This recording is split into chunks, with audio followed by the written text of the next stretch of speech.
ઓમ નમઃ સિદ્ધેભ્યઃ. ઓમ નમઃ સિદ્ધેભ્યઃ. ઓમ નમઃ સિદ્ધેભ્યઃ. પ્રવચન નંબર 114. આજ સવારે આપણે ગઈકાલનો સ્વાધ્યાય 113 નંબરનો અને આજનો 114 બેઉને આધારે લગભગ બધી જ ચર્ચા લીધી છે. અત્રે આપણે થોડાક વિશેષ મુદ્દાઓ જે આજના વ્યાખ્યાનમાં હતા, ગુરુદેવશ્રીના મૂળ વિષય બિંદુઓ અને 3 પ્રકરણ. એક તો પ્રવચન સારનો આ કળશ 12મો કળશ. પ્રવચન સારમાં ચરણાન યોગ સૂચક ચૂલિકા અધિકારમાં 12મો કળશ છે. જોકે એમાં પહેલો કળશ છે. ચરણાન યોગ સૂચક ચૂલિકા અધિકારનો આ મંગલાચરણ છે. બહુ અપૂર્વ ન્યાય આમાં આવેલ છે, એટલે થોડીક ચર્ચા આપણે 15-20 મિનિટ આ કળશને આધારે આપણે કરશું. આની સાથે 103 નંબરની ગાથા પૂરી થઈ જાય છે. એટલે આ તો કોટેશન છે, સંદર્ભ કળશ છે. 103 નંબરની ગાથામાં જે આચાર્ય વાત કરી ગયા એના સમર્થનમાં ત્રિવિધ સામાયિકની જે વાત આવી, આજ સવારે બધી જ ડિટેલમાં આપણે મૂળ ટીકાને આધારે વાત કરી છે. જગન્યને ઉત્કૃષ્ટ કરું છું, ભેદ ઉપચારને અભેદ ઉપચાર કરું છું અને અભેદ ઉપચારને અભેદ અનુપચાર કરું છું. એવી રીતે આખી સાધના સવારે જે લોકોએ સાંભળ્યા હોય, લગભગ મેં 1.5 કલાક આને મલાવ્યા હતા. ત્યારે મારી નજરની સામે આપ કોઈ નહોતા, છતાં બરાબર. એટલે હું અત્યારે બધું રિપીટ નહીં કરું. જેને પણ સમજવું હોય, જાણવું હોય ત્યાંથી આપ સાંભળી લેજો. અત્યારે મુખ્ય મુદ્દાઓ આ કળશના 12મો કળશ, ત્યારબાદ પોતાનો મૌલિક કળશ 103 નંબરની ગાથા ઉપરનો 139મો કળશ. વાત તો એ નહીં છે, પણ એમાં 1-2 પ્રમેય સમજવા જેવા છે. મરણ ભલે યાતનાશીલ છે. યાતનાશીલ એટલે પીડાદાયક, પણ હું તો પ્રયત્નશીલ છું. પદમ પ્રમલધારી દેવ એમ કહે છે, યતિઓ એટલે જતના કરનારા યમમાં પ્રયત્નશીલ રહે છે. જુઓ છો આપ સૌ, ક્યાંથી વાંચો છો કમલેશભાઈ? બહુ સરસ. 189 139 નંબરના કળશમાં. હજી તો હું બહુ ઉપલક વાંચું છું, ડિટેલ તો કરશો આપણે. યતિ એટલે પ્રયત્નરત, પ્રયાસરત, અપ્રતિહત પુરુષાર્થમાં લાગેલા એવા જીવો. સરસ શબ્દનો પ્રયોગ છે મૂળ શ્લોકમાં, પ્રયત્નશીલ. અને ઓલા કેવા? ઓલું મરણ એટલે દુઃખમય મરણના નાશનું. એ યમ એટલે આમ અન્ય મતમાં તો યમ દેવતા, યમરાજ ભેંસા ઉપર બેસીને આવે અને ઊંચી શિંગડા હોય, આવું બધું સિરિયલોમાં અને પિક્ચરમાં એ બધું ગ્રહિત મિથ્યાત્વીસ તો ભરેલું છે. અને આપણા મગજમાં ક્યાંક ને ક્યાંક યમરાજ આવે. હા, આ બધું ખરેખર હું તમને કહું ને, આ પંચમ કાળમાં સાચા દેવશાસ્ત્ર ગુરુની સથવારે યથાર્થ તત્વના સંસ્કારોનો ઉછેર બહુ મુશ્કેલ છે, કેમ કે બહારમાં વાયરાઓ, ઇન્ફેક્શન, બેક્ટેરિયા બધા ગ્રહિત મિથ્યાત્વના જ છે. ભલેને આપણે જગજાહેર કુગુરુ, કુદેવ, કુશાસ્ત્ર આદિને માનતા ન હોય, દેવી દેવળાને ન માનતા હોય, પણ માન્યતામાં તો દેવ મૂળતા, ગુરુ મૂળતા અને લોક મૂળતા, સૌથી મોટી તો લોક મૂળતા તો એટલી હદે ભરેલી છે કે જેની કોઈ હદ નહીં. ખ્યાલમાં આવે છે, નવું મકાન બનાવવું હોય,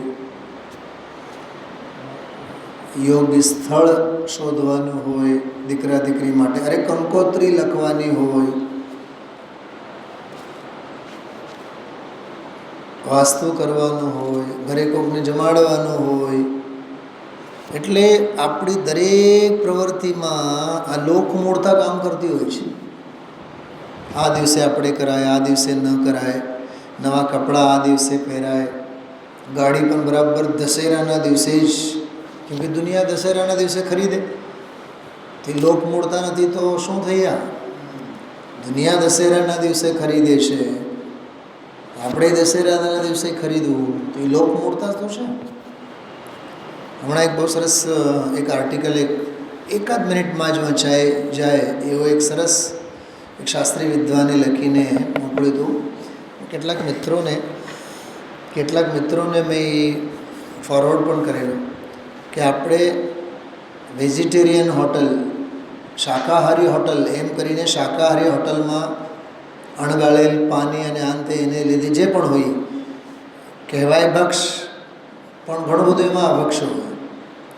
તો શાકાહારી હોટલમાં આપણે ખાઈએ. હવે શાકાહારી હોટલનો જે માલિક છે એ શાકાહાર વેચીને જે પૈસા કમાવે છે, તે પૈસા જે કમાવે છે એ પૈસાનો વ્યવહાર અને વ્યાપાર પછી શેમાં કરે છે?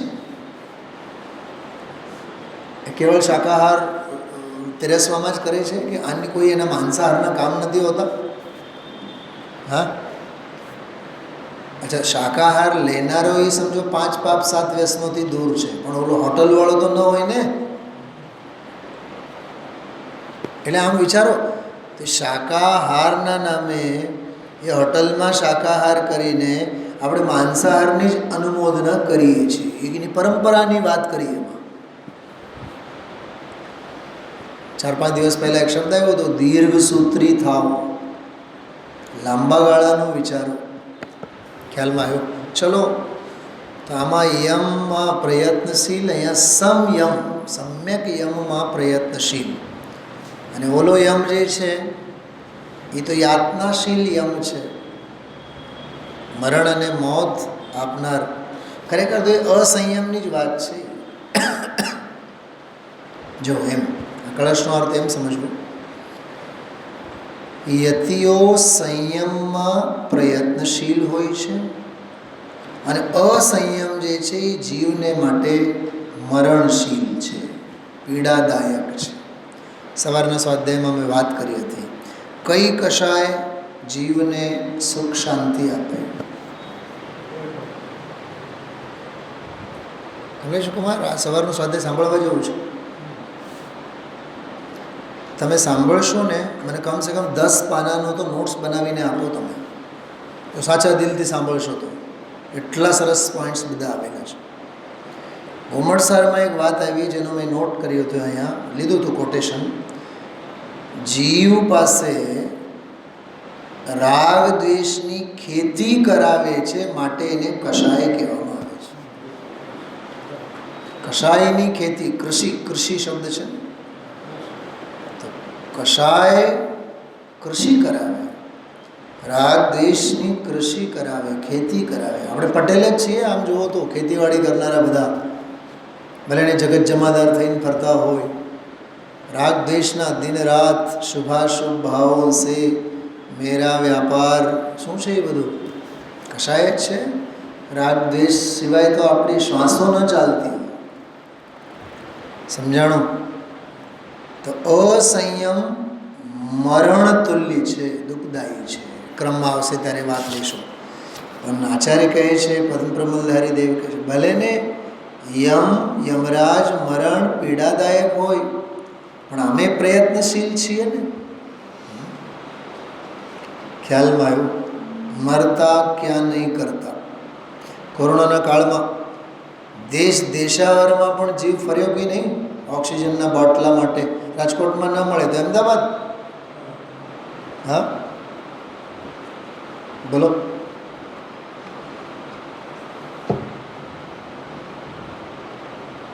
શું સમજવા જેવી વાત છે. ઉપાય માટે તો દોડે જ ને જીવ. અમે પ્રયત્નશીલ છીએ બસ. ભલે ને ઓલો મરણશીલ હોય, પીડાદાયક હોય. એવી એક વાત આ 103 નંબરની ગાથા ઉપરનો 139મો કળશ, એની વાત આપણે લેશું પછી. ગુરુદેવશ્રીએ જે એમાં ખીલ્યા છે એની વાત કરશું. અને છેલ્લી ગાથા આજની જે 104 નંબરની ગાથા, એટલે જો બે કિનારા છે, 103 અને 104, આ બે ગાથા, એની વચ્ચે પ્રવચન સારનો એક કળશ અને 103 નંબરની ગાથા ઉપરનો કળશ. એવી રીતે આપણી સામે આજના સ્વાધ્યાયમાં પ્રવચન સારનો કળશ, નિયમ સારનો 139મો કળશ, ઓરિજિનલ મૂળ કળશ મૌલિક, અને 104, બરાબર 104 નંબરની ગાથા. એટલી ચર્ચા માટે આજનો આ વિષય છે. 104 નંબરની ગાથામાં 4 પોઈન્ટ છે. સવારે એની વાત કરી હતી, હમણાં લેશું આપણે આગળ. ચલો, વિષય બિંદુઓ તમે થોડુંક નજર ફેરવતા જાઓ, સાથે શાસ્ત્ર રાખો. જો એકવાર ગુરુદેવશ્રીનું પ્રવચન સાંભળીએ ને તો આ રીતના વિષય બિંદુ પકડાય નહીં. 2 વાર 3 વાર એને વાંચવું પડે. 1-2 વખત તો ગુરુદેવશ્રીનું પ્રવચન શબ્દશ સાંભળવું પડે. એકવારમાં તો ટપો પડે જ નહીં, બધું ભેગું થાય જ નહીં. કેમ કે જરીક ધ્યાન આમ તેમ જાય ને તો ફકરાને ફકરા બધા ઉડી ગયા હોય.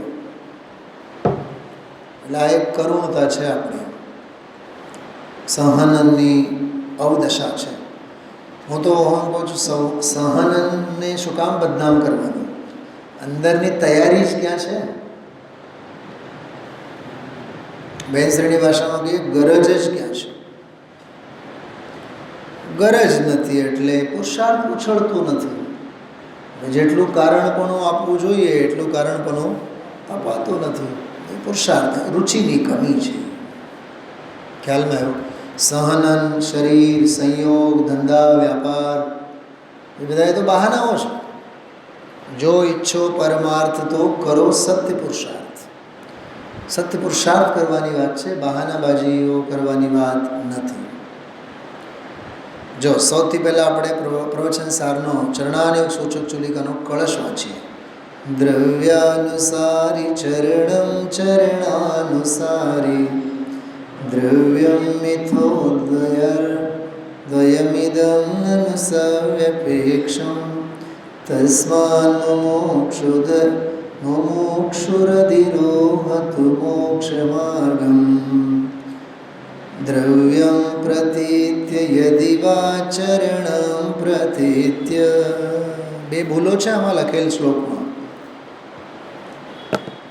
એ ભૂલો કઈ છે હું નહીં કહું. હવે મેં શ્લોક પાઠ જ્યારે કર્યું ત્યારે મેં શુદ્ધ ઉચ્ચારણ સાથે પાઠ કર્યો છે. ધ્યાન ગયું હોય તો ઠીક, નહીં તો ઠીક.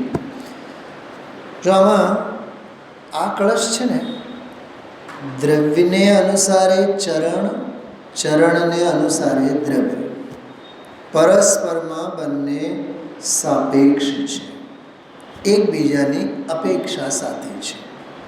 એટલી વાત 2 લીટીમાં. ત્રીજી અને ચોથી લીટીમાં કહે છે, ચોથી લીટીમાં કહે છે સૌથી પહેલાં દ્રવ્યને અથવા ચરણને બંનેને પ્રતીત્ય, પ્રતીતિ કરીને, અહીંયા લેવાનું જ્ઞાન કરીને. ગુરુદેવશ્રીએ બોલ્યા હતા જ્ઞાન કરીને. તો કહે છે દ્રવ્યને અનુસારે ચરણ અને ચરણને અનુસારે દ્રવ્ય, એવું જ્ઞાન કરીને મુમુક્ષુ જીવને મોક્ષ માર્ગનો આરોહણ કરવો જોઈએ. તો 3 વાત થઈ. બહુ ટૂંકી અને ટચ વાત કરું છું. મારે લાંબી લાંબી વાત કરવાનું બિલકુલ માનસ જ નથી. ખરેખર હું તમને કહું, જેટલી ઈચ્છા શક્તિથી મેં આજ સવારે 1.5 કલાક સુધી સિંહ ગર્જના કરીને મને અત્યારે ખબર નહીં પ્રસુપ્ત સ્થિતિ છે, મને જરા ઈચ્છા નથી એને વિસ્તારથી લેવાની. મારું હાલે તો 10 મિનિટમાં વાત પૂરી કરું, એટલે બહુ ઉપયોગ એકાગ્ર કરીને સાંભળો છો. અહીંયા દ્રવ્ય એટલે દ્રવ્ય ગુણવાળો દ્રવ્ય નથી, ત્રિકાળ દ્રવ્યની વાત નથી. એક વાત. બીજું, 4 અનુયોગોમાં દ્રવ્યાનુયોગની વાત નથી. આ પ્રથમાનુયોગ, કરણાનુયોગ, દ્રવ્યાનુયોગ, ચરણાનુયોગ, તેમાં આ દ્રવ્ય એટલે દ્રવ્યાનુયોગ નથી અને ત્રિકાળી દ્રવ્ય તો નથી જ. ચરણ શબ્દ છે, ચરણ એટલે અહીંયા ચારિત્રની વાત નથી અને ચરણ એટલે કોઈ ચરણાનુયોગની વાત નથી.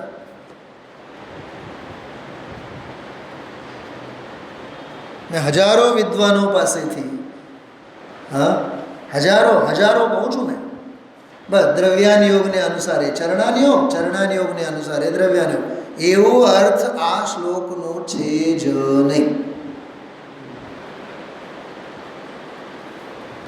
એટલે આ કળશ ઉપર જે ખુલાસો ગુરુદેવશ્રીએ કર્યો છે એના ઉપરનો એ ખુલાસો કમસે કમ 10-20 વખત વાંચો.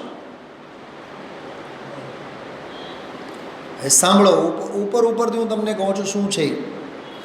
સ્વામીજીએ જે સમજૂતી આપી છે એને આધારે હું વાત કરું છું. દ્રવ્યાનુસાર એટલે દ્રવ્યને અનુસરીને, દ્રવ્ય એટલે ત્રિકાળી દ્રવ્ય નહીં, દ્રવ્યને અનુસરીને ચરણ હોય અને ચરણને અનુસરીને દ્રવ્ય હોય. સામાન્ય અર્થ તો એવો, શાબ્દિક અર્થ. હવે એનો ભાવનાત્મક પક્ષ શું છે, સૂક્ષ્મતા શું છે, ઊંડાઈ શું છે? દ્રવ્યને અનુસરીને ચરણ એટલે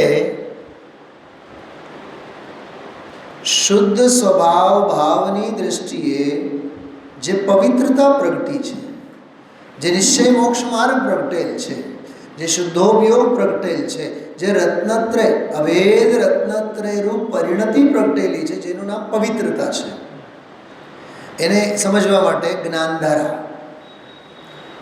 એ તો સર્વગુણાંસ્તે સંકિત, એ જે જ્ઞાનધારા પ્રગટેલી છે, એ જે તત્વની ધારા પ્રગટેલી છે, એ જે ચૈતન્યનો વિલાસ પ્રગટેલો છે, એનું નામ દ્રવ્ય.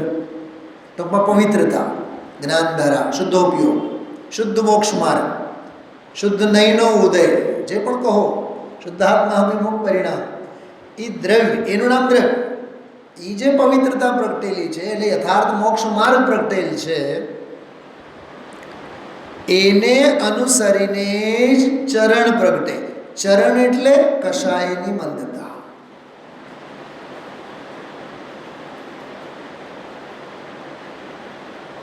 ખરેખર તો કષાયની મંદતા એમ ન કહેતા સાધક દશામાંનો શુભોપયોગ. ઓલો તો શુદ્ધોપયોગ છે, દ્રવ્ય તો શુદ્ધોપયોગ છે, તો શુદ્ધોપયોગને અનુસરીને જ શુભોપયોગ પ્રગટે. છતાં શુદ્ધોપયોગ શુભોપયોગને કરે છે એમ નહીં.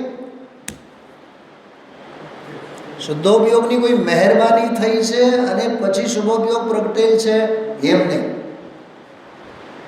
પરસ્પરમાં એ બે વચ્ચે ઉગમના અને આથમનાનો ફેર છે. એટલે એકબીજાને લીધે થયું છે એ તો ત્યાં વાત લેવી જ નહીં. પણ વાત એટલી જ, એને કહેવાય નિમિત્ત નૈમિત્તિક સંબંધ એટલો જ કે જે જાતનો દ્રવ્ય પ્રગટેલો છે, દ્રવ્ય એટલે ત્રિકાળી દ્રવ્ય નહીં, પવિત્રતા, શુદ્ધોપયોગ, નિશ્ચય મોક્ષ માર્ગ. હજી એક બહુ સરળ શબ્દ કહું, બહુ સહજ ખ્યાલમાં આવી જશે આપ સૌને. દ્રવ્યને અનુસરીને, દ્રવ્ય એટલે ત્યાં નિર્વિકલ્પ અવસ્થા, અને ચરણ એટલે સવિકલ્પ અવસ્થા.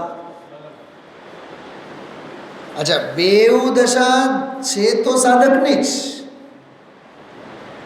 શું કીધું?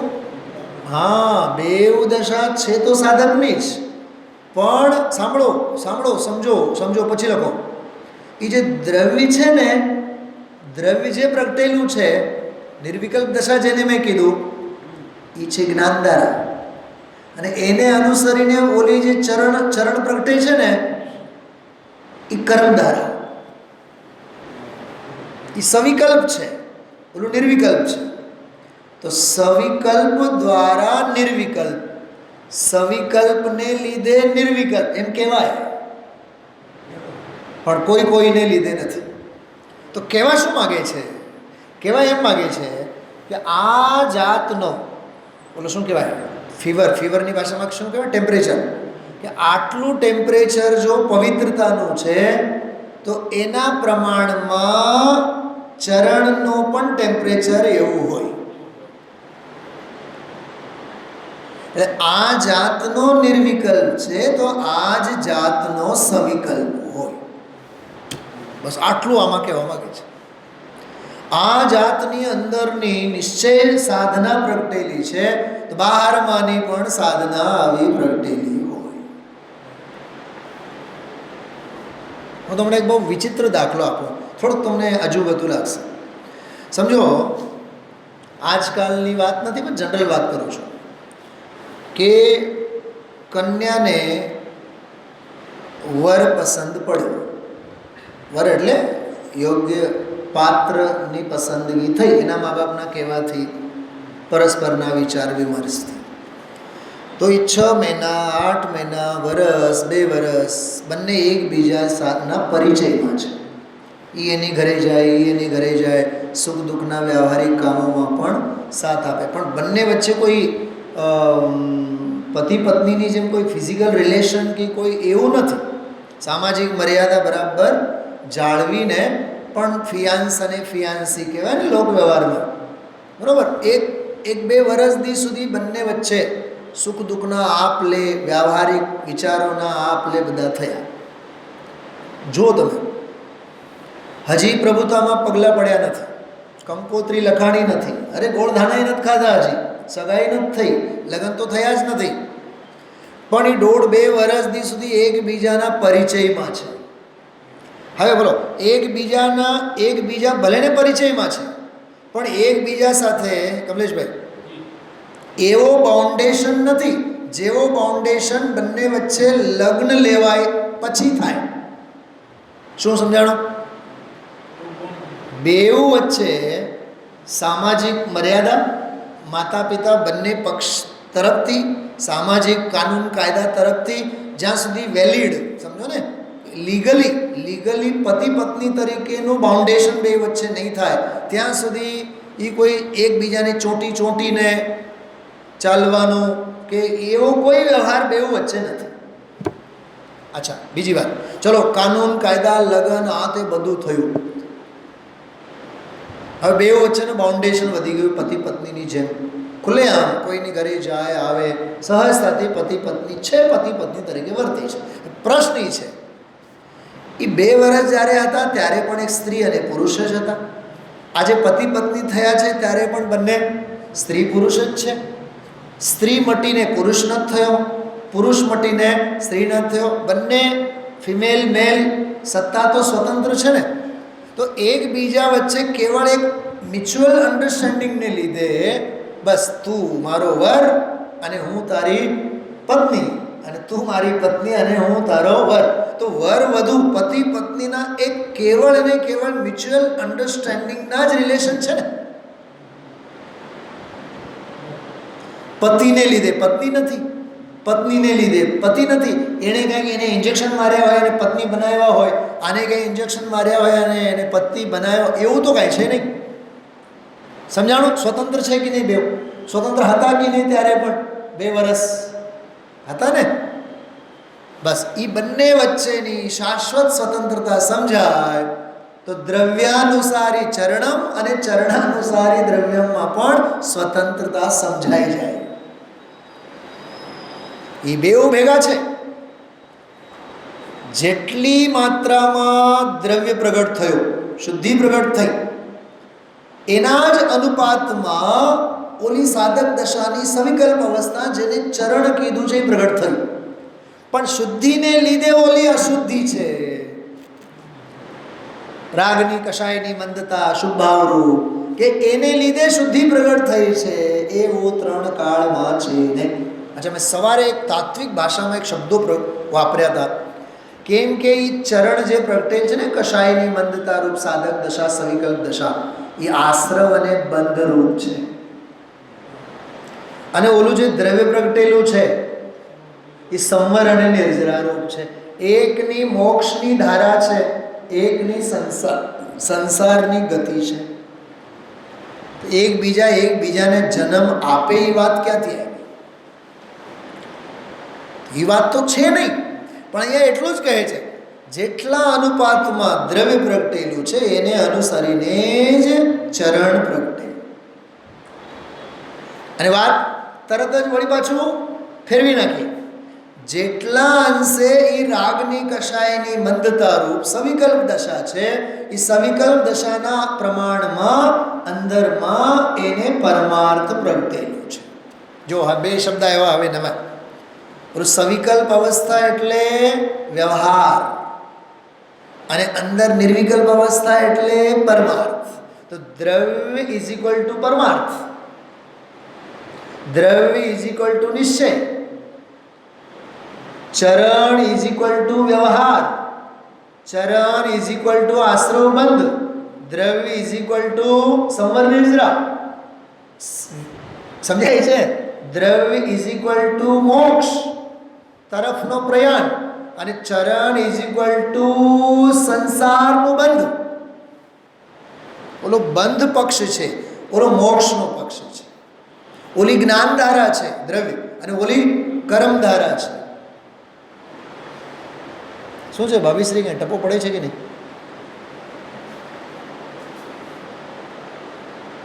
આ ગજબની ફિલોસોફી છે. છતાં એમ કહે છે શુદ્ધિને અનુસરીને અશુદ્ધિ પ્રગટ થઈ, અને અશુદ્ધિને અનુસરીને શુદ્ધિ પ્રગટ થઈ. વાહ, ગજબ. મને એક સામે આજે એક દાખલો આમ દેખાતો હતો જ્યારે ગુરુદેવશ્રી બોલતા હતા. 5 વાટકી રાખો તમે, 5 વાટકીમાં 5 બાઉલમાં તમે આઈસ્ક્રીમ નાખો, પણ એકમાં 100 ગ્રામ નાખો, એકમાં 200 ગ્રામ નાખો, 500 ગ્રામ આવી જાય. વડા મોટા મોટા શું કહેવાય? બાઉલ કહેવાય. શું કહેવાય? કાચ, જે પણ કપ, સમજો. હવે તમે જોજો, જેનામાં જેટલા અનુપાતમાં આઈસ્ક્રીમ હશે એટલા અનુપાતમાં બહારમાં એની છબી આપણને ખ્યાલ આવે. એ તો બહારમાં દેખાય છે એ શું છે? એ ચરણ. અને અંદરમાં જે પડેલ છે એ શું છે? એ દ્રવ્ય. શું સમજાણું? 3 વાટકીમાં એકમાં 50 ગ્રામ, એકમાં 100 ગ્રામ, એકમાં 200 ગ્રામ નાખો. તમે જોજો તો 50 ગ્રામના કપમાં બહારની જે ભીનાશ હશે એના અનુપાતમાં જો. 100 ગ્રામ નાખેલા છે તો 100 ગ્રામના જ અનુપાતમાં હોય. આ શ્લોક આપણને જીવનના સત્યને સમજાવે છે. હજી શું કહું તમને, આપણે વાણીએ પરમાર્થની બાબતમાં બહુ શૂર છીએ. વાણી વિલાસમાં કમલેશભાઈ, એક દ્રવ્ય બીજા દ્રવ્યનો કરતા નથી. અણુ અણુ સ્વતંત્ર છે, બધા ભગવાન છે. તો આવો દ્રવ્ય તમને પ્રગટેલ છે, આવો પરમાર્થ ખ્યાલમાં આવેલ છે, તો જીવનમાં ચરણ કેવો હોવો જોઈએ? એટલે વાણીમાં તો આપણે શૂરવીર, અને ગ્રાઉન્ડ ઉપર ગ્રાઉન્ડ વર્કમાં સાવ નિશાબાસ. અરે જેને જેટલા અંશે પરમાર્થ પ્રગટેલ હોય છે એના અનુપાતમાં એના જીવનમાં વ્યવહાર પણ પ્રગટેલો હોય છે. એ બંનેની સત્તા, બંનેનો સમન્વય, બંનેનું સહ અસ્તિત્વ સમજાવતો કળશ છે. શું સમજાય છે? એનું નામ છે દ્રવ્યાનુસારી ચરણમ અને ચરણાનુસારી દ્રવ્ય. બહારની આટલી અશુદ્ધિ તમારી ગઈ ને, આટલો શુભોપયોગ પ્રગટેલું છે ને, એના અનુપાતમાં અંદરમાં શુદ્ધ પણ હોય જ. જેમ મેં આઈસ્ક્રીમનો દાખલો તમને આપ્યો. હા, મુકેશ અંબાણીના બહારના બધા ભબકા જોઈને અંદરમાં એની પાસે માલ કેટલું હશે એનો અનુમાન દુનિયાને નહીં થાય? હા, પ્રી વેડિંગમાં જ કેટલા 600 કરોડ 500 કરોડ ખર્ચી શકે તો એની પાસે પૂંજી કેટલી હશે દુનિયાને કહેવાની જરૂર છે? બહારના એના 5 ઇન્દ્રિયના ભબકા જોઈને જ. સિમ્પલ વાત છે. એમ નિર્વસ્ત્ર દિગંબર કાયા, બહારનું જોયું ને તો અંદરમાં ભાવલિંગ. એમ વ્યવહારને જોઈને પરમાર્થનો અનુમાન. વ્યવહાર પરમાર્થને કરતો નથી અને વ્યવહારને લીધે પરમાર્થ થતોય નથી. ચલો બીજી બધી વાત જવા દો, હું તમને એક વાત કરું. હું તમને આ અધ્યાત્મ અહીંયા શીખવાડવા માટે બેઠો છું ને વક્તા તરીકે, તો અત્યારે જીન્સ પેન્ટ અને ટી શર્ટ ઉપર આવું તો તમે સાંભળશો? કાં નહીં સાંભળો? આ શ્લોક આપણને ખબર નથી પણ આ સિદ્ધાંત છે. ચરણાનુસારી દ્રવ્યમ. તમે જ્યારે વક્તવ્ય આપો, વ્યાખ્યાન કરો તો જબ્બા લંગા ઉપર બેસો, જીન્સ પેન્ટ અને ટી શર્ટ ઉપર નહીં. ભગવાનના જ્યારે પ્રક્ષાલ કરો ત્યારે ધોતી દુપટ્ટા પહેરો. એ વ્યવહારનો વિવેક. એની વ્યવહારનો વિવેક બતાવે છે કે હા ભાઈ તમે ધોતી દુપટ્ટામાં છો તો તમને પ્રક્ષાલના ભાવ છે. બોલો, ચરણાનુસારી દ્રવ્યમ દ્રવ્યાનુસારી ચરણમ. એ આ બતાવે છે શ્લોક. હું તમને એક નોનસેન્સ પ્રશ્ન પૂછું, કમલેશભાઈ પૂછું, મોટા ભાઈ તરીકે તમે જવાબ આપો. ગુરુદેવશ્રી આ વેશમાં છે ને ધોતી દુપટ્ટામાં, એ જબ્બા લેંગા અને પેન્ટ શર્ટમાં હોત તો આપણે એટલો આદર અને એટલો સન્માન આપણને આવે? અચ્છા, બેનશ્રી સ્વચ્છ ધવલ વસ્ત્રમાં જ હોય છે હંમેશા, બાલ બ્રહ્મચારી જીવન. હવે એ જ રંગીન રંગબેરંગી સાડીના પહેરવેશમાં કોઈ દી બેનશ્રીની કલ્પના કરો તમે? હજી એક વાત કરું, હિંમતથી, ભલે ને જે થાય થાય. આ ગુરુદેવ છે બેઠા છે બરાબર, એને તમે ચંદનના અને મોતીની માળા એમને જઈને પહેરાવી શકો? બોલો ભૂપતભાઈ, ચલો બેનશ્રીને તો પહેરાવી શકો ને, તો ફોટાને કેવી રીતે પહેરાવો છો? તો જ્યારે તમે હકીકતમાં એવો વ્યવહાર ન કરી શકો, બોલો, હકીકતમાં તમે વ્યવહાર ન કરી શકો તો ફોટાની હારે કેવી રીતે કરી શકો? કેમ કે ફોટામાં તો તમારા ચિત્તમાં કોની સ્થાપના છે? આ અમારા કોણ? ગુરુદેવ. તો એની સાથે રૂબરૂમાં તમે એવો વ્યવહાર કરી શકો નહીં ને, તો પછી ફોટા સાથે કેમ કરો? કક્કડ ભૂસ થાય માન્યતા. મને તો આમાં દરિયો દેખાય છે.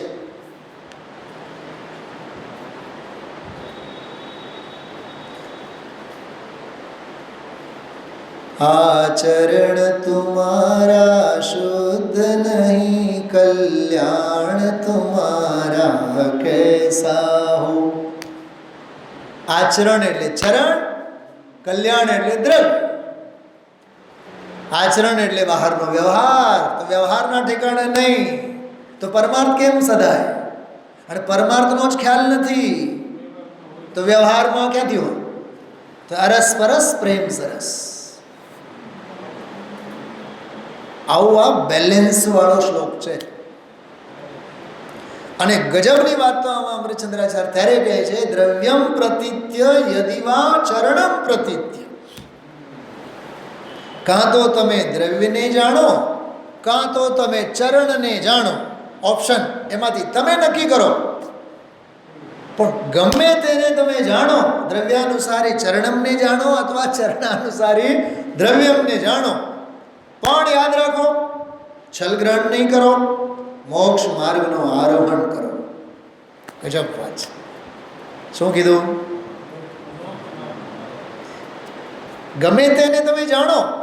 અને ગજબની વાત એ છે, એકને જાણો ને તો બીજો આપોઆપ જાણવામાં આવી જ જાય.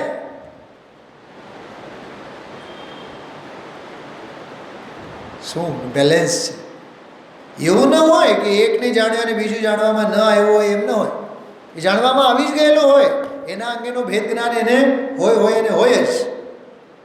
તો માત્ર કશાયની મંદતા એટલે ચરણ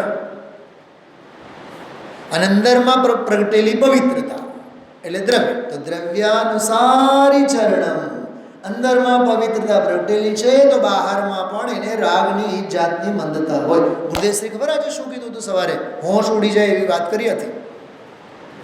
એ અંદરમાં જો સ્વરૂપનો અનુભવ વગેરે છે તો બહારમાં એને સાચા દેવ ગુરુની શ્રદ્ધા રૂપ જ વ્યવહાર હોય. કુગુરુ કુદેવ કુશાસ્ત્ર આદિ રૂપનો વ્યવહાર ન હોય. શું શું શું સમજાય છે આ કમલેશભાઈ? અંદરમાં આત્મદર્શન રૂપ દ્રવ્ય પ્રગટેલું છે, પવિત્રતા પ્રગટેલી છે, સ્વાનુભવ. તો સ્વાનુભવમાં નિમિત્તભૂત સાચા દેવગુરુ ધર્મ રૂપી જ ચરણ પ્રગટેલું હોય. અદ્ભુત અદ્ભુત અદ્ભુત. એટલે આમાં દેવ મૂળતા, લોક મૂળતા, ગુરુ મૂળતા, બધી જ મૂળતાનો પણ ખંડન થઈ જાય છે. અને છેવટે એટલો જ આચાર્ય કહે છે, ભાઈ સાહેબ તમે દ્રવ્યને જાણો, દ્રવ્યાનુસારી ચરણને જાણો, ચરણાનુસારી દ્રવ્યને જાણો, પણ ભાઈ સાહેબ આવો મોક્ષ માર્ગમાં.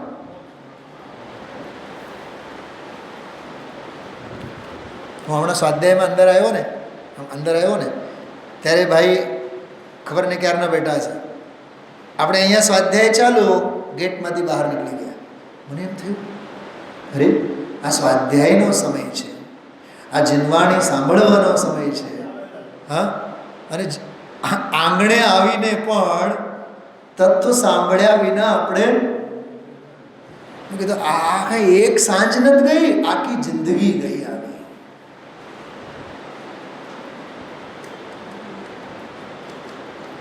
દ્રવ્યાનુસારી ચરણમ, ચરણાનુસારી દ્રવ્ય. હવે જો ગુરુદેવશ્રીની કમાલ, શરૂઆતમાં જ જે એ સ્વરૂપ જે ચૈતન્ય અનંત બળનો ધની, જેમાં પોતાના અનંત ગુણો છે, તેનો જેને અનંત વિશ્વાસ. વાહ, કેવો વિશ્વાસ! અનંત વિશ્વાસ. શ્રદ્ધા નામનો ગુણ, શક્તિમાં સંકિત અને ચારિત્ર નથી લીધું, 47 શક્તિ, પણ સુખ શક્તિમાં એ બેઉ આવી જાય છે. સંકિત શ્રદ્ધા પ્લસ ચારિત્ર ઇઝ ઇક્વલ ટુ સુખ. એવો સુખ શક્તિનો એની ગણતરી છે. આત્મામાં અનંત બળીઓ છે, રાગથી હાર્યો જાય એવો એ નથી. વાહ, તો ભાઈ ધંધા ને વ્યાપારથી કેવો હાર્યો જાય? રાગથી નથી હાર્યો તો ધંધા ને વ્યાપારથી કેવો હારે છે? હા, શું શું કહેવા માગે છે? એને વિશ્વાસ નથી. અનંત અનંત બળ, અનંત જ્ઞાનનું બળ, અનંત દર્શનનું બળ, અનંત શ્રદ્ધાનું, વિશ્વાસનું બળ, અનંત ચારિત્રનું બળ, અનંત વીરનું બળ, અનંત બળવાળો હું આત્મા છું એમ ભગવાન કહે છે. આત્મા કેવો હોય એની ખબર પણ ન મળે. જય નારાયણ. વાહ, કેવી એની નપુંસકતા ઉપર ગુરુદેવશ્રી. જો સાવ નીચેની પંક્તિ જો, ચરણ એટલે નિર્મળ પરિણતિ. જો એ નિર્મળ પરિણતિ એટલે સાધક દશામાંની ઓલી શુભોપયોગ રૂપ દશા એ લીધું આમાં. જે ગુણસ્થાને જે જેવી પ્રગતિ એના પ્રમાણમાં દ્રવ્યાનુસારી હોય. જો દ્રવ્યાનુસાર જે નિર્મળ પરિણતિ છે, કમલેશભાઈ પાનું ફેરવો. દ્રવ્યાનુસારી જે નિર્મળ પરિણતિ છે એના પ્રમાણમાં એને બોલ્યા શું ગુરુદેવ? હા, તો રાગની મંદતા એટલે શુભોપયોગ, સાધકની સવિકલ્પ દશા. કર્મધારામાં કીધું ને એને ફરીને એમ કરીને વળી પાછો ચરણ એટલે રાગની મંદતાની લાયકાત.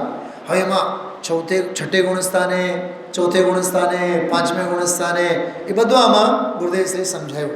જો આગળ દ્રવ્યાનુસાર શબ્દનો અર્થ કર્યો એટલે દ્રવ્ય ન લેવું. અહીંયા કોઈ દ્રવ્ય તો ત્રિકાળી છે એની વાત નથી. અહીંયા અનંત બળનો ધણી ભગવાન, અનંત વિશ્વાસ, અનંત જ્ઞાન, અનંત શાંતિ, અનંત વીર, એક એક વીર અનંત અનંત ગુણમાં વ્યાપ્યું. તો અનંત જ્ઞાન વીર, અનંત દર્શન વીર, અનંત સુખ વીર, અનંત શાંતિ વીર એવો જે ભગવાન આત્મા, એને અનુસરીને જે પરિણતિ થાય એટલે દ્રવ્ય. સમજાણું? તેના પ્રમાણમાં એટલે દ્રવ્યાનુસારી ચરણ હોય છે. શુદ્ધ પરિણતિ, શુભ પરિણતિ. તો પછી આગળ મુનિરાજના છઠ્ઠા ગુણસ્થાનનો વગેરે દાખલો આપ્યો છે.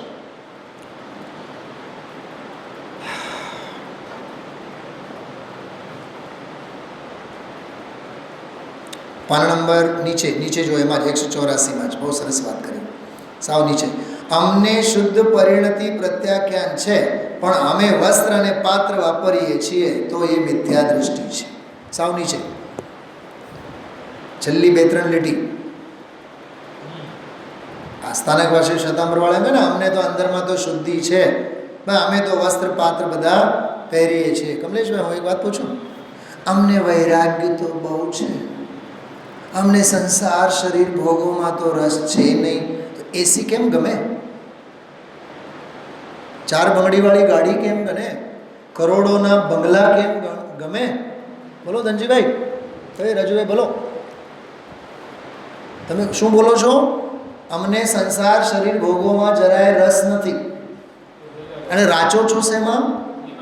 એમાં જ બંધ મોક્ષ છે કલ્પના ભાગ્ય વાણી માય. અમે તો જળથી ભિન્ન કમળ જેવા છીએ. કમળ નહીં, કાંટા જેવા છો. રાચવાનું 5 ઇન્દ્રિયના વિષયોમાં વાણી વિલાસ છે. પ્રવચન સારમાં એક વાત આવે છે બહુ સરસ, સુખ અધિકારમાં, 5 ઇન્દ્રિયોના વિષયોમાં ચક્રવર્તી જેવા પણ પ્રવૃત્તિ કરતા દેખાય છે. એનો અર્થ એમ થયો, પંચેન્દ્રિયની પીડા ચક્રવર્તીને પણ હોય છે. તો આપણે તો કંઈ ચક્રવર્તીથી તો કાંઈ ઓછા તો નથી થયા. તો આપણા જીવનમાં જે કાંઈ ભોગ વિલાસ દેખાય છે એવું છલ નહીં કરવાનો. અમને તો અંદરમાં તો શ્રદ્ધા તો પૂરેપૂરી.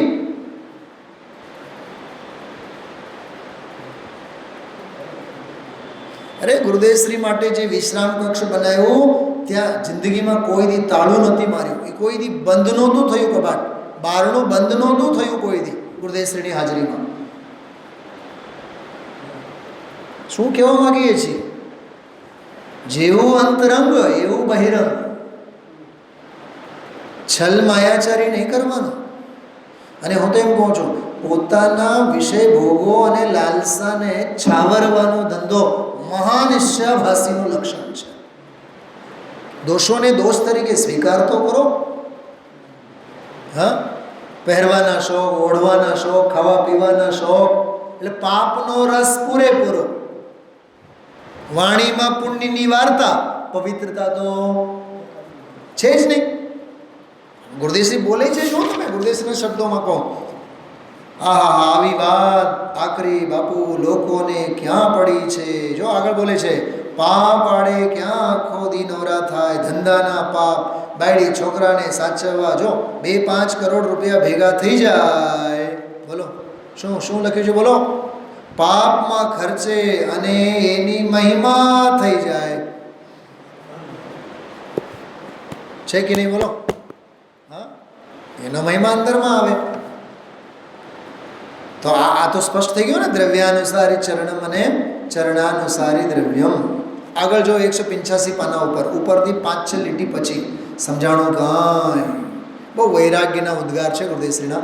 માર્ગ બહુ ઝીણો બાપુ, જન્મ મરણ કરી કરીને સોથા નીકળી ગયા. અનંત વાર જન્મ્યો, કરોડપતિ અબજોપતિ અનંત વાર થયો. મને તો ખરેખર આ વાત સાંભળીને અંદરમાં એક એટલી બધી આમ ઉપેક્ષા બુદ્ધિ જેવી થઈ ગઈ છે. હા, ગાડી અને બંગલા અને બહારના તામ ઝામ, કમલેશભાઈ કાંઈ નથી એમાં રાખ્યું. હા, જાહો જલાલી બધું જોઈ જોઈને મોઢામાં પાણી આવી જાય. ગુરુદેવ શું બોલે છે જુઓ. હા, બહુ ઝીણો બાપુ, જન્મ મરણ કરીને, બોલો વાંચો, સોથા નીકળી ગયા, અનંત વાર જન્મ્યો, કરોડપતિ અબજોપતિ અનંત વાર થયો, અને મરીને પાછો ભૂંડમાં, કાગડા કૂતરામાં અવતર્યો, અને વળી નરક અને નિગોદની 4 ગતિમાં રખડ્યો છે. ચમનભાઈ, અહીં તો જાણે 5-50 લાખ મળે, ત્યાં તો બોલો આ ઓહો કોનો? ગુરુદેવનો ઓહો નહીં, બોલે સામેવાળાનો ખાટો ઓડકાર છે. ધનજીભાઈ, ખાટો ઓડકાર છે પ્રજાનો, સમાજનો. ઓહો હો થઈ જાય ને તરત જ, જાણે અમે શું વધી ગયા. ગુરુદેવ શું બોલે છે? હા, વધી તો ગયા.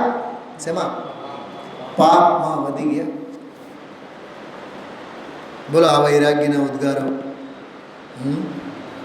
આગળના ફકરામાં પણ પુણ્ય ને પાપ સંબંધી બહુ જબરદસ્ત બધી ચર્ચા કરી છે. ફકરો જ્યાં પૂરું થાય છે ત્યાં ગુરુદેવશ્રી શું બોલે છે? એ આત્માનું ચરણ એટલે રાગની મંદતા. જો દ્રવ્યની શુદ્ધિની પરિણતિ પ્રમાણે હોય છે.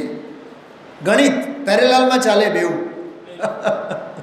હા, પેરેલાલમાં ચાલે, પેર છે એકબીજા સાથે, છતાં બેઉ છૂટા છે. એટલે જ મેં ઓલો પતિ પત્નીનો દાખલો આપ્યો કમલેશભાઈ. અને 4-5 દિવસ પહેલાં તો ગુરુદેવશ્રી કીધું હતું, કોક થોરમાંથી આવે, કોક ઈયળમાંથી આવે. નહીં, અમે તો બેઉ અમરેલીના જ નહીં. ગુરુદેવ કહે છે અહીંયા કોક ઈયળમાંથી આવ્યો અને કોક થોરમાંથી આવ્યો, કોક લીમડામાંથી, કોક શેરડીમાંથી, અને અહીંયા આવીને વળી પાછા પતિ પત્ની થયા.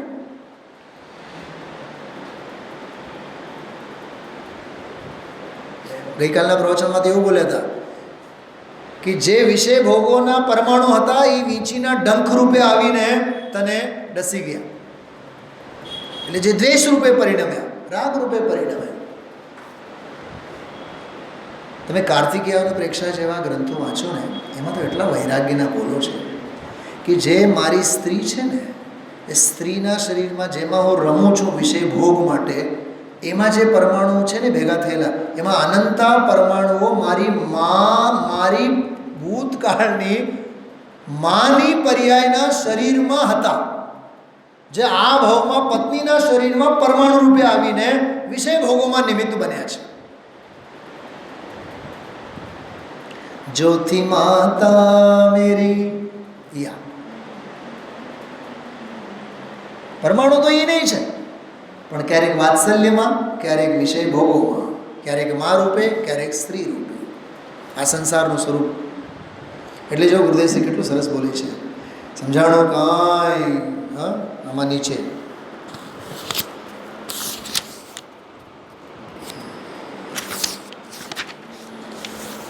પાના નંબર આમાં જો બહુ સરસ વાત કરી. એક પ્રશ્ન પૂછ્યો, એમાં અંતરમાં ચોથું ગુણસ્થાન હોય અને બહાર નગ્ન મુનિપણું હોય તો એનો જે જવાબ ગુરુદેવશ્રી આપ્યું છે, 3 પ્રકારના દ્રવ્યલિંગી. દ્રવ્યલિંગના 3 પ્રકાર. ઉપરથી સાંભળજો, હું બધું નહીં વાંચવામાં.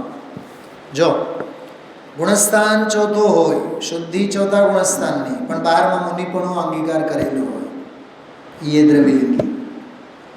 અંદરમાં પંચમ ગુણસ્થાન હોય, અંદરમાં 2 કશાય ચોકડીના અભાવે શુદ્ધિ હોય, બહારમાં મુનિપણું અંગીકાર કરેલો હોય, એ દ્રવ્યલિંગી. એ સાચા દ્રવ્યલિંગી નહીં. મુનિ તો નહીં જ ને, મુનિપણું બહારમાંથી લીધું છે, અંદરમાં તો જે તે ગુણસ્થાનને યોગ્ય નથી. અને 6ઠા ગુણસ્થાનમાં જે છે એ 7મા ગુણસ્થાન સાથે જ આવ્યા છે, એટલે ગુણસ્થાન પૂર્વક જ આવ્યા છે. ખરા દ્રવ્યલિંગી તો એ છે, પણ એને દ્રવ્યલિંગી શબ્દ આપવામાં આવેલ નથી, ભાવલિંગીમાં જ ગણતરી કરી છે. પણ એક તો ઓલા પહેલાવાળા મિથ્યા દૃષ્ટિવાળા. કમલેશભાઈ ધ્યાન છે કે શું બોલું છું? ગોતોમાં તમે બધું બોલી ગયું જે ફકરામાં છે બધું. 185 પેજ, 185 નંબરના પાને નીચેનો ફકરો. ગુરુદેવશ્રી કહે છે એ અત્યારે દ્રવ્યલિંગી કહેવાય, એને દ્રવ્યલિંગ કહે છે. દ્રવ્યલિંગના 3 પ્રકાર છે. જો એ બધા એને સમજાવે છે. એક તો બહારથી સાધુની ક્રિયા કરતો હોય, તે સાધુ કોણ? નગ્ન દિગંબર હોય એ. વસ્ત્રવાળા સાધુને જૈન દર્શનમાં ગણ્યા નથી, એ સાધુ નથી. અહીં તો વસ્ત્ર રહિત થઈ, નગ્નપણું થઈ, પંચમહાવ્રત પાળતા હોય, બરોબર, પણ કોણ છે? દ્રષ્ટિ એની મિથ્યાત્વ હોય, તે રાગની ક્રિયા છે, ધર્મ છે એમ માને તો એ મિથ્યા દ્રષ્ટિ દ્રવ્યલિંગી. એક પહેલો આ દ્રવ્યલિંગી મિથ્યા દ્રષ્ટિ. બીજું જેને આત્મજ્ઞાન છે, આ 4થા ગુણસ્થાનવાળા, હું શુદ્ધ છું, આ રાગની મંદતા એ બંધનું કારણ છે, પંચમહાવ્રતના પરિણામ પણ બંધનું કારણ છે એમ જાણે, બરોબર, પણ ક્રિયા એની કેવી હોય? સાધુપણાની, વ્યવહારની કરે, બરાબર. આ બીજો. હવે ત્રીજો, અંદરમાં 6ઠું ગુણસ્થાન નથી, અંદરમાં સંકિત છે, જો 4થો ગુણસ્થાન. બહારમાં ક્રિયા બરાબર ચરણ દ્રવ્યાનુસાર છે, જે અહીં કહે છે એ પ્રમાણે કરે છે, એને પણ દ્રવ્યલિંગી કહેવાય, આ 4થા ગુણસ્થાનવાળા. હવે ત્રીજી વાત. અને ત્રીજું, 5મું ગુણસ્થાન અંદર હોય, ક્રિયા બધી સાધુની હોય. 5મું ગુણસ્થાન તો ગ્રહસ્થનું છે કે નહીં, પણ ક્રિયા તો કોની કરે? મુનિરાજની. સાધુની હોય, નગ્ન દિગંબર વસ્ત્ર રહિત જંગલમાં વસે એવું આચરણ હોય, પણ અંદર તો પાંચમું ગુણસ્થાન હોય, એને પણ શું કહેવાય? દ્રવ્યલિંગી. તો પહેલા ગુણસ્થાનવાળા, ચોથા ગુણસ્થાનવાળા અને પાંચમા ગુણસ્થાનવાળા, ત્રણેયમાં મુનિ તો કોઈ નથી. મને એક વાત બધું તમને સમજાય છે બધાને? વિમલભાઈ સમજાય છે? આ પહેલા ગુણ મિથ્યા દ્રષ્ટિ છે પણ મુનિપણો અંગીકાર કર્યો, સમ્યક દ્રષ્ટિ માત્ર છે પણ મુનિપણ અંગીકાર કર્યો, 12 વ્રતની શુદ્ધિ છે પંચમ ગુણસ્થાન વાળી પણ મુનિપણો અંગીકાર કર્યો, ત્રણેય દ્રવ્યલિંગી મુનિ. મુનિ તો કોઈ નથી એમાં, માત્ર બહારનો વેશ. ભાવલિંગી તો એને કહીએ.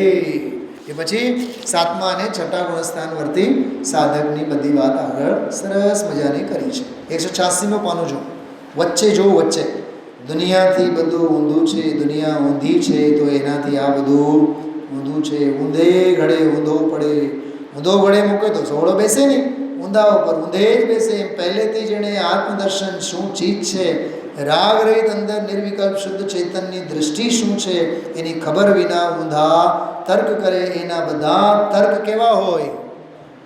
ઊંધા જ હોય. ઊંધા તર્કનો ચરણ છે ત્યાં સામે મિથ્યાત્વ છે. અને રાગની મંદતાનો પ્રમાણ પાંચમા છઠ્ઠા ગુણસ્થાન પ્રમાણમાં હોય તો અંદરમાં શુદ્ધ પરિણતિની પ્રત્યાખ્યાન દશા એના પ્રમાણમાં છે.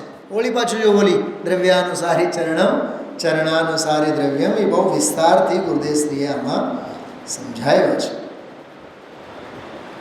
જો પછીના ફકરામાં ગુરુદેવશ્રીના ઉદ્ગાર બહુ સરસ છે. આ 3 લોકના ના જનેશ્વર દેવની વાણી છે.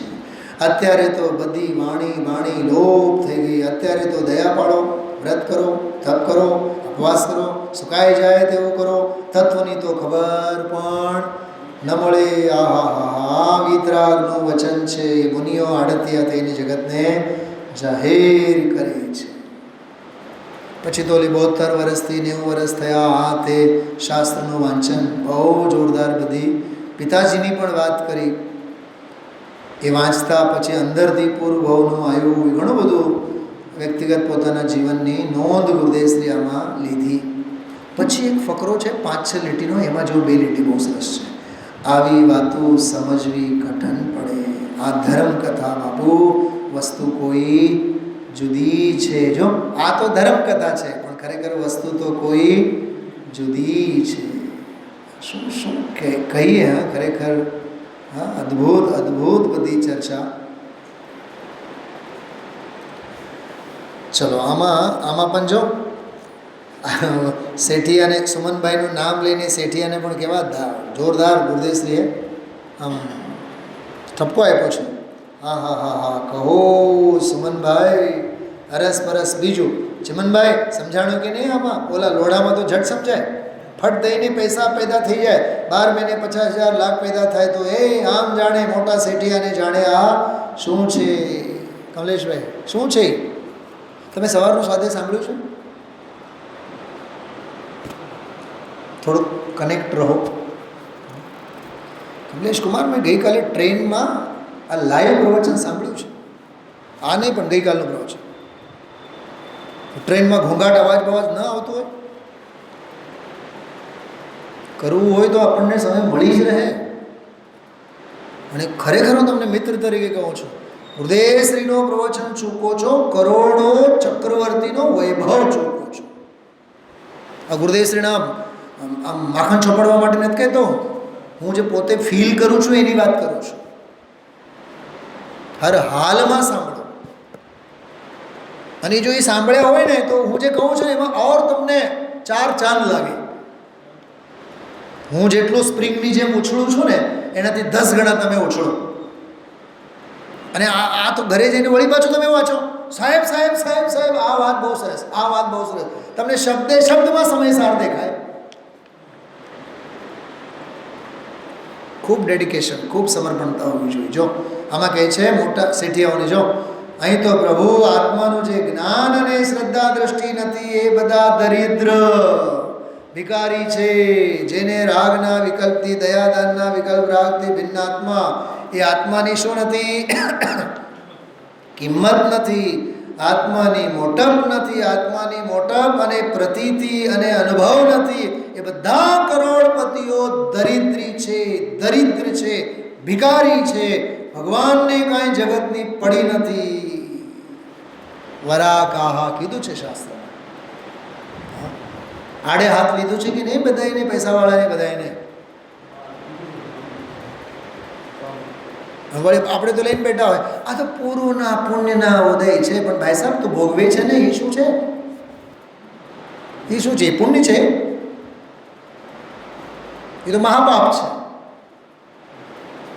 ઉદય તો પૂર્વ પુણ્યનો જ છે, પણ એમાં મીઠાશ, એમાં ગળ્યું ગળ્યું લાગે છે ને કમલેશભાઈ. નરકે જવાનો રસ્તો છે, પગ મુકતા પાપ છે, જોતા ઝેર છે. એમ કેમ નથી અનુભવતા? કેટલી મીઠાશ સાનુકૂળતામાં. પંડિતજી રવિન્દભાઈએ એક વખત એવું સરસ બોલ્યા વ્યાખ્યાનમાં, સાનુકૂળતામાં સારું લાગે છે એટલે અસંયમ ભાવ. શું કીધું? પુણ્યના ઉદયમાં મીઠાશ લાગે છે ને, એનો અર્થ અસંયમ ભાવ. સંયમ હાણાનો છે એમાં. અને પ્રતિકૂળતામાં પણ સમતા, એનું નામ સંયમ ભાવ.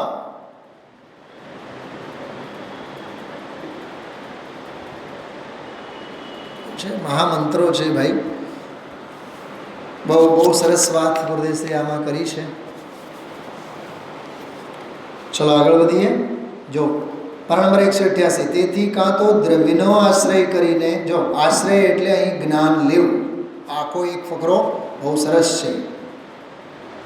પછી જો ચિમનભાઈનું નામ લઈને પાલેજની બધી વાત કરી, પોતાના થોડાક સંસ્મરણો આમાં ગુરુદેવશ્રી વાગોળ્યા છે. મેં એ પહેલાં એ કર્યું હતું, જો કરતા હતા ને દુકાન ઉપર અમે કરતા, સામાયિક પડિક્રમના ચોવિહાર તો 65ની સાલથી જાવત જીવનો ચોવિહાર છે. શું સાંભળો છો બધાએ? 65ના સાલથી ગુરુદેવશ્રીનો જાવત જીવ, આ જીવન ચોવિહાર, પાણીનો બિંદુય નહીં.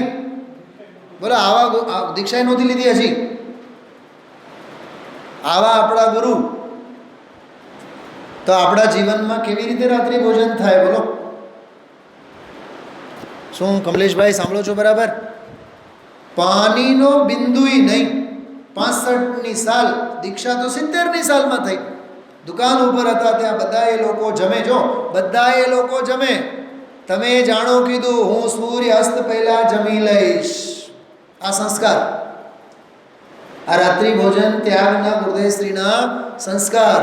દુકાનમાં 25-30 માણસો, 2 દુકાન, અભ્યાસ તો ત્યાં પણ કરતો. ભાગીદાર હતા, ભાગીદાર બેઠા હોય તો હું વાંચું, એ બહાર ગયા હોય તો મારે દુકાને બેસવું. એ કમલેશ શું બોલ્યા ગુરુદેવ? અમે ઠાઠથી બેહીએ એમ નહીં. શું બોલ્યા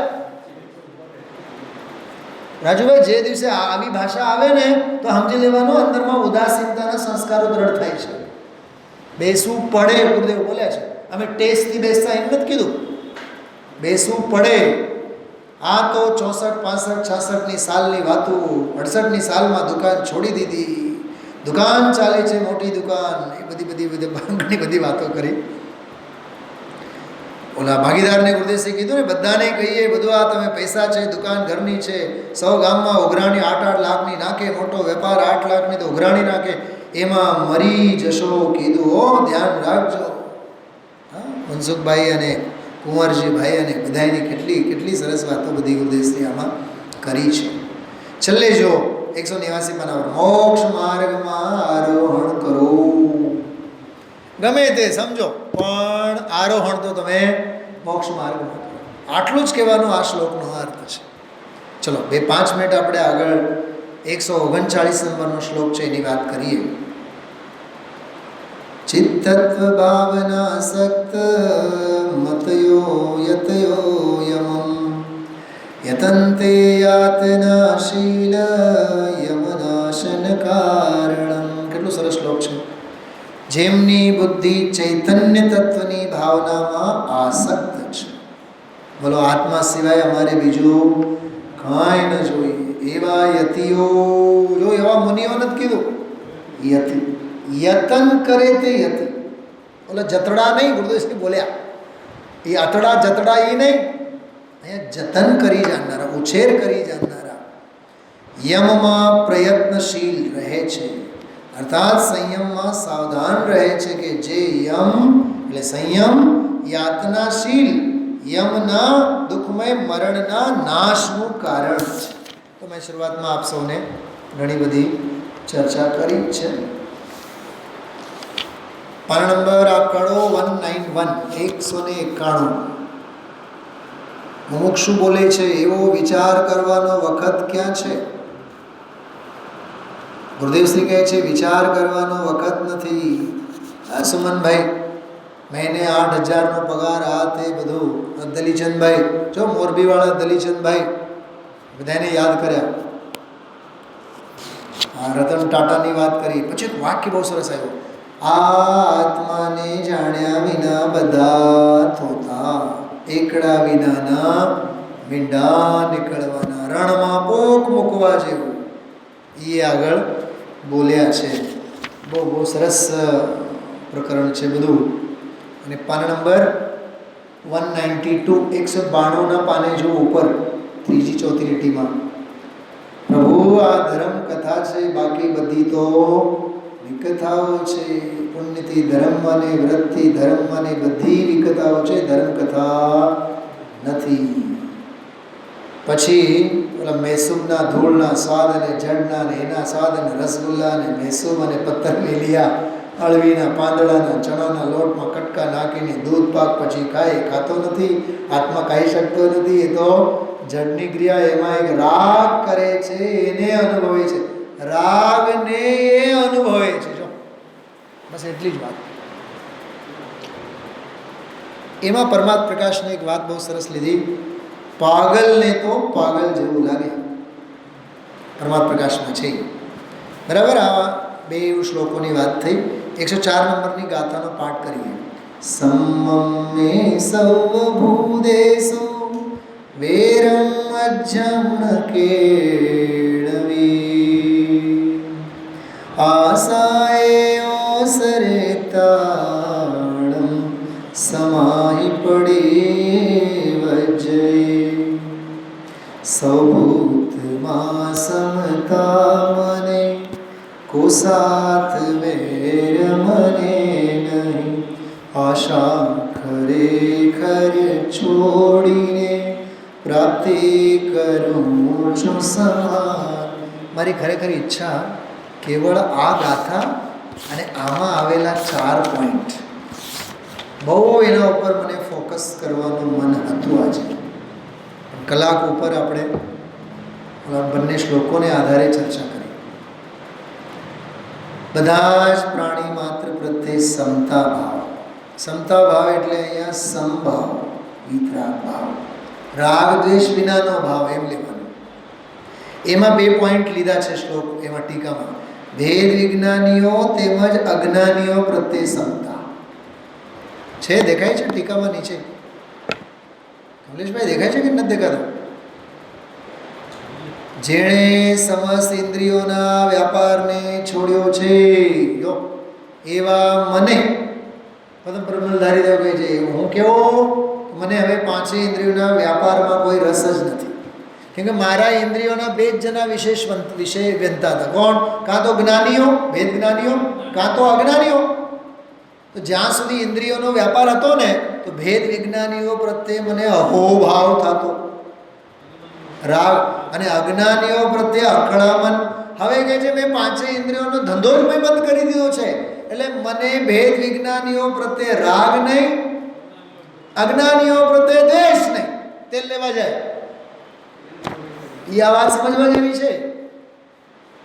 જેમ હું ઘણી વાર કહું ને, જેનો ભાગ્ય હશે એ સાંભળશે, નહીં સાંભળે તેલ લેવા જાય. સાંભળનાર પ્રત્યે રાગ નહીં, નહીં સાંભળનાર પ્રત્યે દ્વેષ નહીં. ગજબની વાત છે. તો શું કહે છે? સૌ પ્રાણી માત્ર પ્રત્યે સમતા. તો મારી ક્ષમતા કે ઘરી તો નથી ગઈ બહારમાં, આચાર્યની ક્ષમતા કે બહારમાં કરી ગઈ છે. તો ખરેખર આમ જુઓ ને, એનો અર્થ શું થાય ખબર? એનો અર્થ એમ થાય, મને મારી સાથે જ સંબંધ છે, દુનિયાદારી સાથે સંબંધ જ નથી. કેમ કે દુનિયાદારી સાથે સંબંધ હોવા માટે પાવર હાઉસ બે જ છે, કાં તો રાગ કાં તો દ્વેષ. અને બીજી વાત, રાગ અને દ્વેષ છે તો નિયમથી, બોલો, નિયમથી બહારમાં સંબંધ આવે અને આવે જ, અને પોતાનો સંબંધ છૂટે એટલે છૂટે જ. શું સમજાય છે? હું જે રાડો પાડીને બોલું છું સમજાય છે કે નહીં મીનાબેન? વિતરાગતા હશે તો સ્વ સાથે સંબંધ હશે, રાગ દ્વેષ હશે તો દુનિયાદારી સાથે સંબંધ હશે. અને દુનિયાદારી સાથે સંબંધ જે હશે એ નિયમથી કશાય જ હોય, લાખ વાર એ કશાય જ હોય. પહેલો બોલ છે,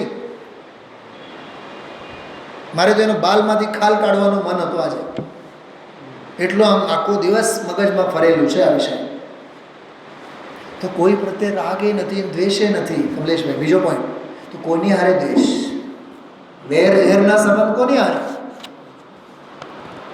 દરેકના પરિણામ છે. પાર્શ્વનાથ કહે કે તું એક કમઠ, આખી દુનિયા મારી સામે કમઠ થાય તોય હું પારસ જ રહેવાનો છું. મારી દુનિયા સાથે કાંઈ લેવું દેવું નથી. આવો તમારામાં હિંમત હોય છે એટલા કમઠ, બધાય કમઠ બનીને આવો, પણ હું મારું પારસપણું તો નહીં જ મૂકું. દુનિયા તો અમસ્તે કહેવાની છે. હા, દુનિયાને તો બોલવાનું જ છે ને. દરેક નળને ગળની તો નહીં બાંધો ને તમે, મોઢાને ગળની બાંધી શકાય? અમારા ભારિયા સાહેબ એક બહુ સરસ દાખલો આપતા, શાળાનું થઈ ગયું, એટલું સરસ દાખલો આપતા કે બાપ દીકરા બંને જંગલમાંથી નીકળ્યા, સરસ મજાનો ઘોડો લઈને.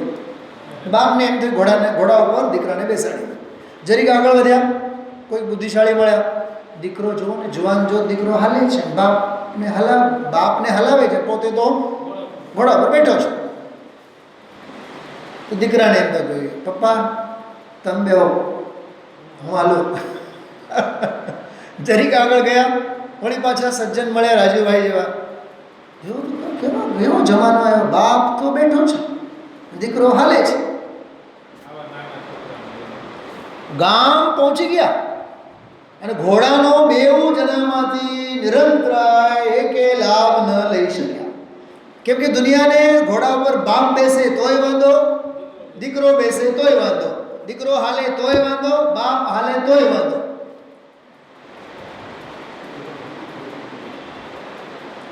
આ સ્વાધ્યાય, આની વાત કરું, હું કલાક સ્વાધ્યાય લઉં તોય વાંધો અને અડધી કલાક લઉં તોય વાંધો. ઘણાને તો નહીં લો તો વાંધો, લો તોય વાંધો. દુનિયા તરફ નહીં જવાનું આપણે.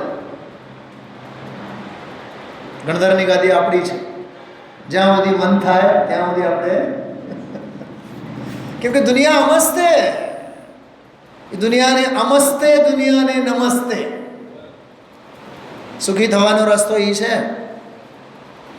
ખ્યાલમાં આવ્યો? શું કહેતા હતા આમાં આપણે વાત કમલેશભાઈ? હા, બીજો લક્ષણ. હા, એ વાત સાથે હતી ને આપણે. સૌભૂતમાં સમતા મને, વાકો સાથ વેર મને. હું તો એમ કહું છું, ખરેખર જેની સાથે મારે કોઈ કામ જ નથી, એને વેર કરવાની વાત તો જવા દો, એનું સ્મરણ પણ મારે નથી કરવું. નિયમ સામે કળશ આવેલું છે, એક એવો કળશ આવ્યો છે, મારા વચનો સાંભળીને પણ તને હજી કામ વાસનાનું સ્મરણ થાય છે તો તે મારા વચનોને સાંભળ્યા જ નથી. કળશ આવ્યું છે.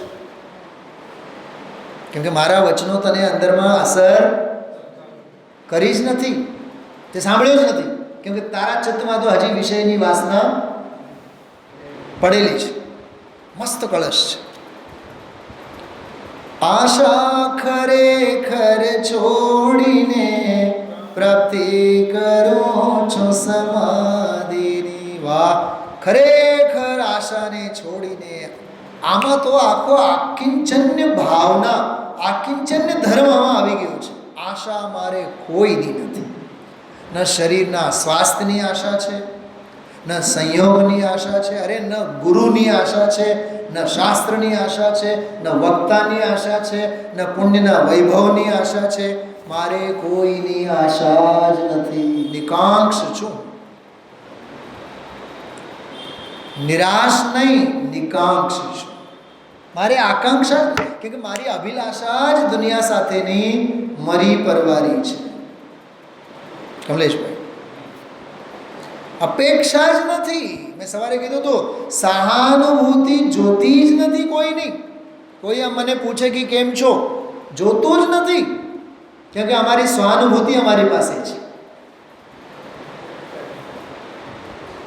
મને આના ઉપરથી રત્ન સાવકાચાનો શ્લોક યાદ આવતો હતો. વિષયાશાવશાતીતો નિરારંભો પરિગ્રહ જ્ઞાન ધ્યાન તપોરક્ત તપસ્વી સ પ્રશસ્યતે. વિષયાશાવશાતીતો, વિષય અને આશાથી અતીત હોય છે. આશા ખરેખર છોડીને. અરે આચાર્યો લખે છે, શ્રોતાઓ વાંચે તાળપત્રો એવી આશા નથી હોતી. તો અમારે શું આશા રાખવાની કે અમે વ્યાખ્યાન કરીએ છીએ ને દુનિયા સાંભળે? કાંઈ જરૂર નથી.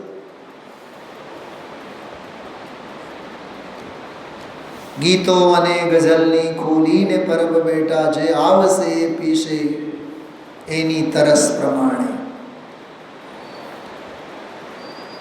કોઈને અપેક્ષા નહીં. માણો તો ભલે, સાંભળો તો ભલે, માણો તો ભલે અને માનો તો ભલે, નહીં માનો તો ભલે. આજે કરો, કાલે કરો, અનંતકાળ પછી પણ કરો, પણ કામ તો આજ કરવું પડે. આશા ખરેખર છોડીને પ્રાપ્તિ કરો છો સમાજો. છોડીને અને પ્રાપ્તિ બંને વચ્ચે ક્યાં ગેપ છે? શું સમજાણું ભવિશ્રી? કંઈક સમજાણું? તમારી લેંગ્વેજમાં કહું, એમાં કંઈક ડ્રોઈંગ દેખાય છે, કંઈક ડિઝાઇન દેખાય છે એમાં? હે કમલેશભાઈ બોલો. છોડીને તરત જ બીજું પગલું કયું? પ્રાપ્તિ કરું. અપારથી ખાસ આસોમાં વસ. એ વાત છે. કેટલું આમ ચિત્તમાં મારે ભરેલો છે, વિચાર કરો તમે. આમ છોડ્યા, આમ પ્રાપ્તિ કરી. છે ને ગજબની વાત? અને આશાને છોડી દીધા. વેર તો ક્યારના છોડી દીધા હતા. વિષમતા તો ક્યારની છોડીને સમતા ધારણ કરી હતી. સમતા એ પાઠશાળા હતી, વેર એ હાઈસ્કૂલ હતો. આશા છોડી એ કોલેજમાં આવ્યા હતા. અને હવે સમાધિ એટલે પીએચડી કરીને અમે તો સાવ પહોંચી ગયા.